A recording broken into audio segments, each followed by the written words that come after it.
pour l'instant un certain nombre de procurations de vote, surtout des personnes qui vont partir en cours de séance. Donc je vous en fais la lecture. Madame Christelle Joly donc, donnera pouvoir à Madame Aline Le-Barbanchon, et cela à partir de 17h15. Florence Lemonnier donnera pouvoir à Nicolas Vivier à partir de 17h30. Maryline Héron à Sébastien Fagnan, cette fois-ci à partir de 15h30.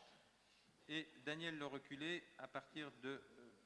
Daniel Le Reculé qui n'est pas là, donne pouvoir à Monsieur Michel Louiset. Et Frédéric Bastian m'a téléphoné en me disant qu'il était sur la route et qu'il était à Caen et qu'il arriverait d'ici une dizaine de minutes.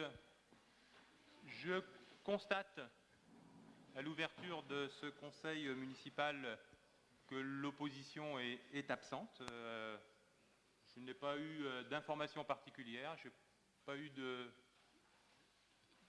courrier ni de mail m'indiquant leur absence. Je ne peux que le constater. Et je peux aussi, d'une certaine façon, que m'en désoler.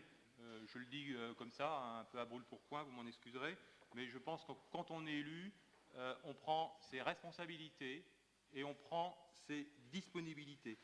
À partir du moment où on sollicite un mandat auprès des habitants, la confiance qu'on leur sollicite, eh bien, tout simplement, elle doit se traduire par le fait, quelles que soient les conditions, même si les conditions difficiles, on n'est pas élu à certaines heures de la journée et pas à d'autres, eh bien, quand on sollicite un mandat auprès des habitants, on essaye de faire tout en œuvre, y compris de se dépasser soi-même, et ça, je pense que c'est ce qui honore les élus,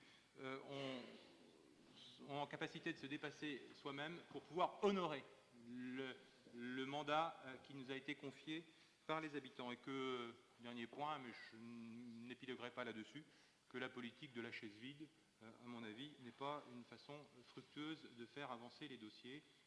Et je souhaite, moi, que l'opposition revienne d'une certaine façon à la raison, et qu'elle puisse siéger lors de notre prochain conseil, puisque je ne peux que constater, peut-être qu'ils vont arriver, mais je ne peux que constater qu'à l'heure actuelle, ils ne sont pas là. Je voudrais simplement dire un tout petit mot, mais j'ai une demande d'intervention de M. Ralph Le Gemtel. Je crois que vous vouliez faire une intervention liminaire sur un vœu, non? Vous ne vouliez pas donc, mais juste avant, je dis rapidement, donc on a vécu hier une très belle journée, qui était la journée de commémoration des 70 ans de la libération de Cherbourg. C'est une journée qui était pleine d'émotions, qui se déroulait en plusieurs temps et qui s'est terminée de façon festive et conviviale avec là aussi un beau feu d'artifice. Donc je voudrais remercier toutes celles et tous ceux, remercier les habitants qui se sont impliqués, remercier aussi les commerçants qui ont beaucoup œuvré dans le cadre de ces commémorations, remercier bien évidemment les services municipaux, tous ceux vraiment qui se sont impliqués pour la réussite de cette très belle journée. Nous avons vécu vraiment un temps fort et je pense qu'on peut en être fiers hier. Voilà ce que je voulais simplement dire en introduction. Pardon, donc les propos liminaires. Voilà, je vous donne la parole, Madame Corpel. Merci. Donc, pour accélérer la réforme territoriale, le ministre de l'Intérieur, Bernard Cazeneuve, devrait présenter un projet de loi sur le redécoupage territorial et la ministre de la Décentralisation une loi sur la nouvelle répartition des compétences entre collectivités. Au Sénat, par la voix de la sénatrice Éliane Assassi, le groupe communiste et républicain a demandé à Jean-Pierre Bel, président du Sénat, d'organiser des états généraux de la démocratie territoriale, comme il l'avait fait lui-même en octobre 2012 face aux réformes de Nicolas Sarkozy, affirmant à l'époque que le dialogue, l'écoute sont les clés de la réussite. D'abord, l'opinion publique est pour alors circuler. Les derniers sondages montrent que 54% des Français s'opposent, pensant que c'est plutôt une manœuvre du pouvoir destinée à donner une meilleure image du gouvernement. Pour les élus de la gauche debout, cette réforme a pour but de limiter les services publics, les collectivités locales de proximité, de faire rentrer les institutions françaises dans les réseaux mondiaux. La dotation globale de fonctionnement qui n'augmente pas, malgré les transferts de compétences sur les collectivités territoriales et locales.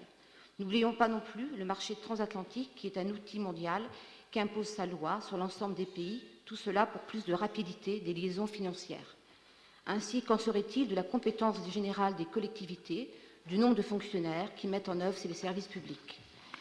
Les réorganisations institutionnelles en Grèce ont exigé des suppressions de municipalités. Proposition de motion de la Gauche debout. Les élus de la Gauche debout souhaitent que les électeurs soient consultés par référendum. Un projet de territoire doit être proposé à l'approbation des citoyens visant la relance de la croissance et de l'emploi, à l'inverse de la mise en concurrence des territoires et de la recherche d'une prétendue compétitivité qui préside à la création des grandes régions. Pour la Normandie, ce projet doit donner un sens politique à la réunification pour qu'il soit partagé et soutenu par les Normands. Un développement durable de la Normandie réunifiée ne peut se faire dans le carcan financier imposé par l'État, carcan qui freine le désir que partageons de voir se développer les services publics, l'emploi, la formation professionnelle, les liaisons ferroviaires nouvelles, tant attendues, la rénovation des lycées. Nous pensons qu'au-delà de la fusion décidée par le président de la République, il faut réussir la réunification de la Normandie qui doit reposer sur l'engagement de tous les Normands. Voilà. Okay. Oui. On ne va pas faire de grands débats. Enfin, je ne sais pas s'il y a des demandes de parole sur là-dessus, Geneviève Gosselin, mais donc, juste quand même deux mots. Tout le monde sait que la réforme territoriale, elle est nécessaire. Je crois qu'on est arrivé aux limites d'un système, le système de ce qu'on appelle de façon un peu caricaturale le millefeuille, et d'une certaine façon, donc il faut redistribuer les compétences, il faut redistribuer les cartes. Moi, je suis historiquement favorable à la réunification de la Normandie, tout le monde le sait, et à ce titre, pour nous, Normand, c'est une opportunité. On aura l'occasion au Conseil municipal de revenir sur les incidences de cette réforme territoriale au fur et à mesure, et je pense qu'il y aura des débats, c'est évident, je crois que les Normands s'en empareront, ils se sont déjà emparés à plusieurs reprises, et à ce titre, donc, on aura l'occasion d'en revenir au Conseil municipal, dans la mesure où, eh bien, nous, en tant que collectivité, comme nous sommes déjà impactés par un certain nombre de dispositions, je pense à la loi sur la modernisation de l'action publique et de l'affirmation des métropoles, la fameuse loi MAPAM, donc, qui aura des incidences sur notre fonctionnement. Donc nous aurons l'occasion de revenir sur ces débats en Conseil municipal, mais Geneviève Gosselin souhaitait dire également quelques mots. Je te donne la parole. Il y a deux micros d'ouvert en même temps. Voilà, bon alors pardon. Merci, Monsieur le maire. Oui, je voulais juste dire que je ne répondrai pas ici à cette motion parce que quand je viens ici, c'est en tant que conseillère municipale pour débattre de la politique municipale, que par contre, à la permanence, je reçois toutes les demandes de rendez-vous qui sont traitées très rapidement dans un délai très court et que j'ai déjà reçu des organisations syndicales à ce sujet et que je suis prête à en discuter dans le cadre de ma permanence parlementaire, bien évidemment, mais pas ici en conseil municipal. Oui, tout à fait, oui. Voilà. Et on en rediscutera en conseil municipal à partir du moment où il y aura des incidences sur notre fonctionnement municipal. Ce que je vous propose... Pardon, excusez-moi, Mme Corpel. Oui. Non, on n'est pas des organisations syndicales déjà, premièrement. On est voilà, oui, y compris, si vous voulez. Et puis, on voudrait quand même dire que c'est une réforme qui paraît mal ficelée, qui se fait dans la précipitation et qui ne donne pas la voix au peuple. Et la première des choses, c'est ça dans une démocratie. Oui. Ok. Monsieur Lagarde. Je vais dire un mot, puisque, monsieur le maire, vous avez parlé de la réunification de la Normandie, pour rebondir sur la motion de la gauche debout, front.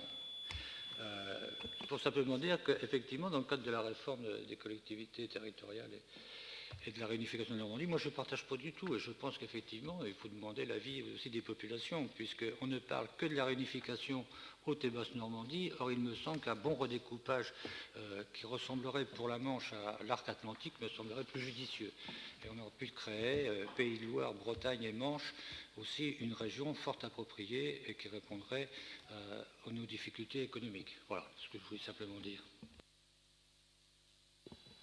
Mais pour conclure, je pense que c'est vrai, les uns les autres, mais il y aura, on est tous convaincus qu'il y aura de la concertation.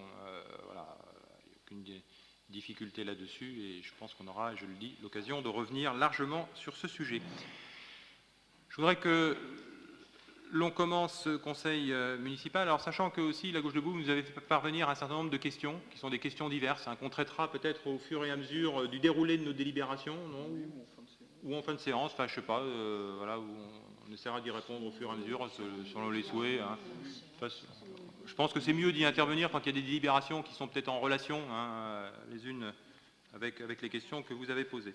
Je vais commencer par... donc j'ai entre-temps d'autres procurations qui me sont parvenues. Donc Claudie Launois, cette fois-ci à partir de 18h, donc donnera pouvoir à Lydia Thiolan. Et puis Geneviève Gosselin à Dominique Vaillé, cette fois-ci à partir de 17h. Donc il faudra qu'on surveille bien notre quorum.